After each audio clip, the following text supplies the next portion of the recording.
సరిపోతుంది అంటాడు. అయ్యో నా బిడ్డలు ఎంతమందైనా ఎంతమంది అని ఈ దేశంలో ఎంతమంది బిడ్డలు ఉంటే ఈ వీళ్ళనైనా నేను కన్నానని రాజేలు ఈ భూమి మీద ఉన్న ఏ మనుషుడు కూడా ఆమెను ఓదార్పు పొందడంలో ఉన్నంత దుఃఖాన్ని ఏడుస్తూ ఏడుస్తూ ఏడుస్తూ ఉందంట.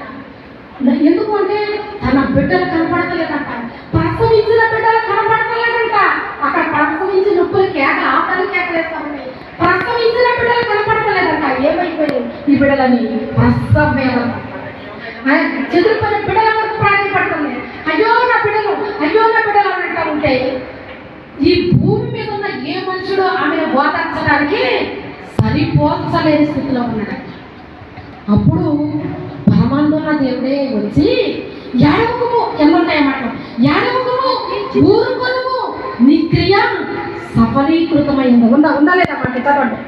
ఏడవకము ఊరుకొనుము కన్నీళ్లు విడుచుట మానుము నీ క్రియ సఫలీకృతమైంది. చాలు.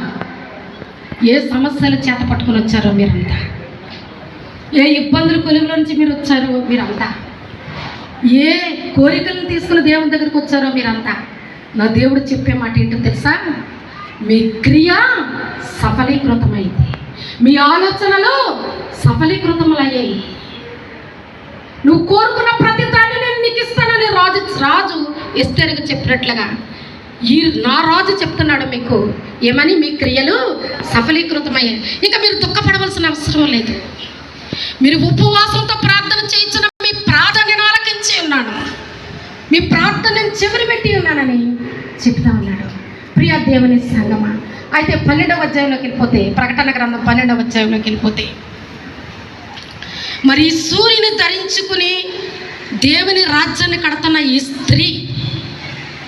ఈ స్త్రీకి దేవుడు ఏమిచ్చాడని ఆలోచన చేస్తే 12 నక్షత్రములు గల కిరీటాన్ని ఇచ్చాడంట. ఏ కిరీటం ఇది? వట్టినే వదిలేశాడా ఆ స్త్రీని? ఏమండి, వదిలిపెట్టలేదు. కొన్ని శ్రమలు వస్తాయి. ఏమండి, దేవుని బిడ్డలకు శ్రమలు వస్తాయి, కానీ శ్రమ వెంబడి కృపను కూడా ఉంచుతాడు దేవుడు. అయితే ఆ బిడ్డకి దేవుని యొక్క కిరీటం పెట్టాడంట. ఆ కిరీటం మీద 12 నక్షత్రములు గల కిరీటం. 12 అనగా అర్థం ఏంటి? 12 గోత్రకర్తలు. 21వ అధ్యాయంలో ఉంటుంది ప్రకటన గ్రంథం, 21వ అధ్యాయము 15-16 రేంజ్లో ఉంటుంది. 12 గోత్రకర్తల నామముతో వారికి కిరీటాన్ని. ఏ భూమి మీద 12 అపోస్తుల మీద సంఘాన్ని దేవుడు కట్టాడో అదే అపోస్తుల కట్టబడిన ఈ సంఘాన్ని పరలోకములో ఉన్నటువంటి పట్టణాన్ని కట్టడం ఉంటుంది. అక్కడ చూడరా, ఉందా లేదా అక్కడ?